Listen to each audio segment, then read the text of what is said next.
Good morning, my name is Gabriel Fiol, and this is my 360-degree spot video collection of a cypress dome.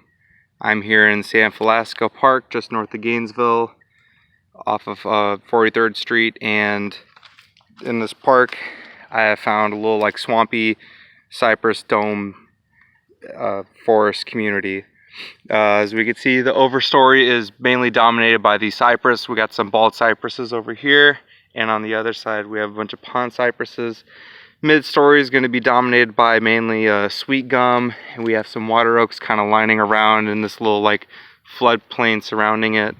And in the lower story we obviously have the beautiful cypress knees. I got a Dahoon holly tree and a whole bunch of other things.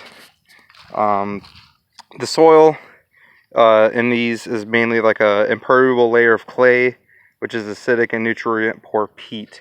I'm out here in my boots getting my feet wet, and you could just see how much it just gives, and I can just dig into that, and it's just really wet, kind of sloppy and slippery to an extent, but it holds so much moisture, and this whole this is just like a giant pond kind of thing going on. It just holds water. Disturbances. Usually cypress domes don't really experience a lot of fires. It kind of depends where they're situated. If they're next to a bunch of, uplands, forests that if they're surrounded by a bunch of pine forests that catch fire, they may come here. This one, not so much, but it's kind of variable. But if the peat does dry up, it is very flammable. It's basically like a kind of a step down from coal if it's dried up peat. And as far as forest management, they would drain the swamps to maintain natural hydro periods, since the extended hydro periods would limit tree growth if there's too much water. A lot of these species, like these sweet gums, like these cypresses, they would be okay, but they still wouldn't really grow so much, and they wouldn't reproduce as much. But on the other hand, if there's too much, the hydro periods are shortened, then there are some invasive species, and there would be a much more increase in fire potential.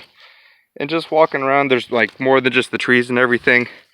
I see in this little root thing right here a little reishi mushroom,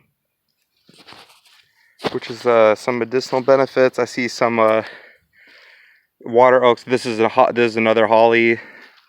Some other a whole bunch of ferns, just kind of surrounding it. But once you get into the middle of this, it's just about half a foot to I'd assume 2 or 3 feet of water standing out in the middle of this.